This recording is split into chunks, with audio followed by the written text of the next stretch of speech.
Good morning, students. I hope that all of you must have done the revision of chapter 5 and 6, which was already told you. And I am also giving a brief of these two chapters. And after that, when we'll finish this revision, I'll give a mock test to you, and link will be sent to you after the revision will be over. You have to give your test on Google Forms, and you have to submit it after 25 minutes. I'll be giving 20 to 22 minutes to you to do this, and maximum 25 minutes will be given. And after that, you may not see the questions on the screen.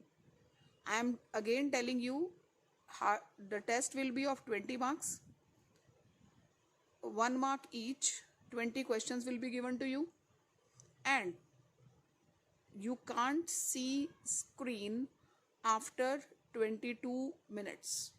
25 minutes तक आपका test submit हो जाना चाहिए. Test आपके सामने 22 minute में ही हटा दिया जाएगा, और आपको अपने आंसर्स जो भी आप लिखेंगे वो 22 मिनट के अंदर लिख लेने हैं, और 25 मिनट तक विद इन 3-4 मिनट्स आपका टेस्ट सबमिट हो जाना चाहिए. Okay, fine. So I am starting with the revision of contemporary South Asia. The expression South Asia includes the following countries, that is Bangladesh, Bhutan, India and Maldives, Nepal, Pakistan and Sri Lanka. There is mighty Himalayas in the north and vast Indian Ocean and Arabian Sea and Bay of Bengal in the south, west and east respectively, provide a natural insularity to the region, which is largely responsible for linguistic, social, cultural distinctness of the subcontinent. The ups and downs of democracy in Pakistan. You all know that Pakistan was being made when India attained its independence. So initially, after Pakistan formed its first constitution, General Ayub Khan took over the administration of the country and soon got himself elected. He had to give up office when there was a popular dissatisfaction against him. This gave way to military takeover once again under General Yahya Khan. During Yahya's military rule, Pakistan faced Bangladesh crisis. And after a war with India in 1971, East Pakistan broke way to emerge as an independent country called Bangladesh. After this, an elected government under the leadership of Zulfikar Ali Bhutto came to power in Pakistan. From 1971 to 77, the Bhutto government was removed by General Ziaul Haq in 1977. General Zia faced a pro-democracy movement from 1982 onwards, and an elected democratic government was established in 1988 under the leadership of Benazir Bhutto. In this period that followed, the Pakistani politics centered around the competition between her party, the party's name was Pakistani People's Party, and Muslim League.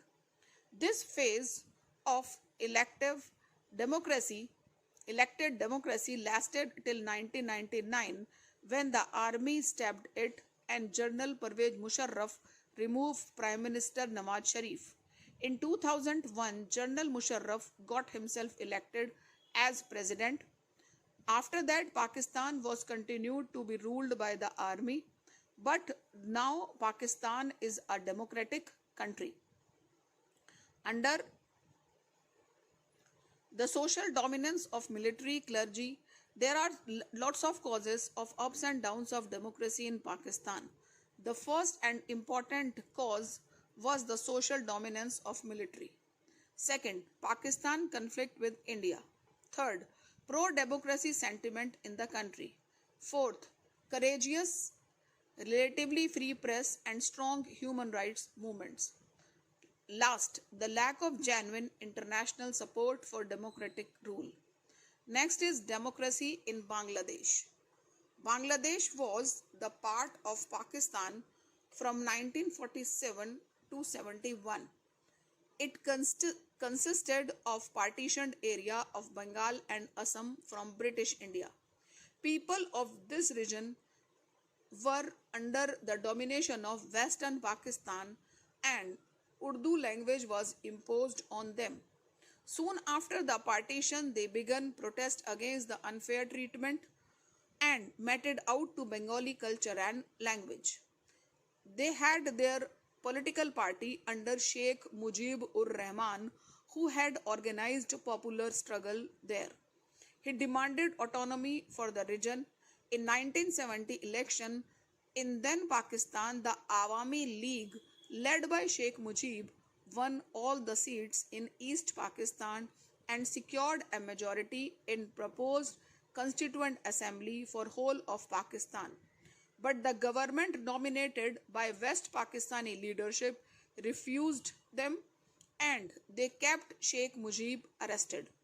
Under the military rule of General Yahya Khan, the Pakistani army tried to suppress the mass movement and thousands were killed by the Pakistani army. This led a large-scale migration to India, creating a huge refugee problem. The government of India supported the demand of East Pakistan and their independence and helped them financially and militarily. Bangladesh drafted its constitution and became a secular democratic country under the Sheikh Mujib ur Rahman. Later on, the conflicts and tension were started in the country.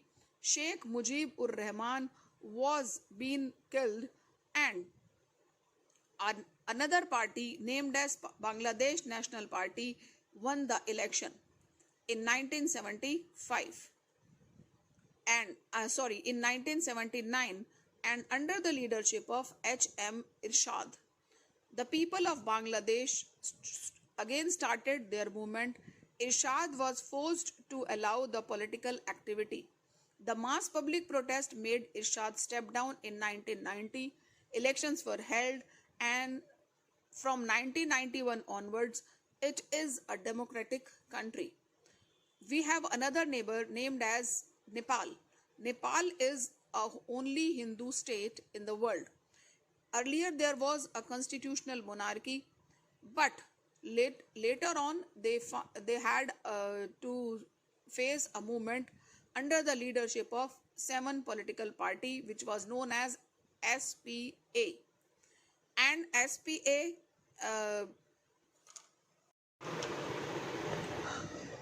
it was an alliance of seven party SPA Maoist and social activists. At the moment, Nepal is a complete democracy and is running successfully. Nepal's PM is KP Sharma Oli. We have ethnic conflict with Sri Lanka. After its independence, the politics in Sri Lanka was dominated by the forces that represented the interest of majority of Sinhala community. They were hostile to a large numbers of Tamils who had migrated from India to Sri Lanka. The Sinhala nationalists thought that Sri Lanka should not give any concessions to the Tamils because Sri Lanka belonged to the Sinhala people only. The neglect of Tamil concerns led to a militant Tamil nationalism. From 1983 onwards, a militant organization of liberation Tigers of Tamils Elam had been fighting an armed struggle with the army of Sri Lanka and demanded a Tamil Elam means a separate country for them. The government of India has from time to time negotiated with Sri Lankan government, but in 1987 the government of India for the first time got directly involved in Sri Lanka's Tamils question, and we have sent a peacekeeping force which was known as IPKF was sent to Sri Lanka, but this IPKF was not able to achieve its objective and it came back in 1989. Sri Lankan crisis continued to become. Nowadays also, the LTT chief Prabhakaran was killed in airstrike by Sri Lankan Air Force. Despite of major ups and downs, Sri Lanka is a democratic country. Its PM is Mahinda Rajapaksa. So this is all about chapter number 5. I am going to tell you some key points of chapter number 6 as well. You know that chapter number 6 is international organizations. So international organization yani UN. UN was being made after the end of First World War, and at that time there was an organization which was being made after the end of First World War, and this was known as League of Nations. After the Second World War, the United Nations was being made. As a result of League of Nations born because of Second World War was ended, but it was founded in 1945, immediately after the Second World War. UN have some agencies named as World Health Organization, the United Nations Development Programme, the United Nations Human Rights Commission, the United Nations High Commission for Refugee, the United Nations Children Fund, the United Nations Educational, Scientific and Cultural Organizations. But nowadays certain reforms are needed in UN. The two basic kinds of reforms face the UN. First is reform of organization structure and another is process. Now what type of reforms are needed in organization structure? On the issue to be begin, the greater priority or to be brought within the jurisdiction of UN, some countries and experts want the organization to play a more greater role in the world affairs like the human work, education, environment, population control, human rights, etc. After the Cold War, those realities are different, and here are some of the changes that want. What are the main things which are being changed? The Soviet Union has collapsed. The US has a strongest power. The relation between Russia, the successor of Soviet Union, and US are more cooperative. China is fast emerging as a great power. The economies of Asia are growing at unprecedented rate. Many new countries have joined UN as they became independent from Soviet Union or former communist state. Now reform in the structure process. In 1992, UN General Assembly adopted a resolution. The resolution reflected three main complaints. The Security Council no longer represents contemporary political realities. Second, its decision reflects only the Western values. Third, it lacks the equitable representation. Now certain reforms are being needed, but there are certain conditions which are important to be a permanent member of Security Council. A country must be a major economic power. A country must be a major military power. It should be a substantial contributor to the UN budget. It should be a big nation in terms of population, a nation that respects democracy and human rights, a country that would make the council more representative on the world diversity in terms of geography, economic system. These are some things which are needed to be the permanent member of Security Council. Now the question arises, what is Security Council? Security Council is the council of 5 members, 5 permanent members. These 5 permanent members are Britain, France, America, China, and Russia. So there is a demand that more members to be given a permanent seat in the UN Security Council. Now another topic is jurisdiction of UN. As the UN completed more than 60 years of its existence, certain things are needed from UN. Number one, most of the people are in the view that there should be creation of a peace building commission. There should be acceptance of the responsibility of international community in the case of failure of national government to protect their own citizens. Third, the establishment of Human Rights Council, which is been made in 19 June 2006. There should be agreement to achieve the Millennium Development Goal. There should be a creation of democratic fund. Now, what type of relations are maintained with India and UN? India support in enhance the role of UN in promoting development and the cooperation among the state. One of India's major concern has been the composition of Security Council. India want to be the member of Security Council. India considered that it should be given a permanent seat because India is also a fastest growing economy all over the Asia. The most important significant agencies of United Nations are International Monetary Fund. At the international level, oversees the financial institution and regulations.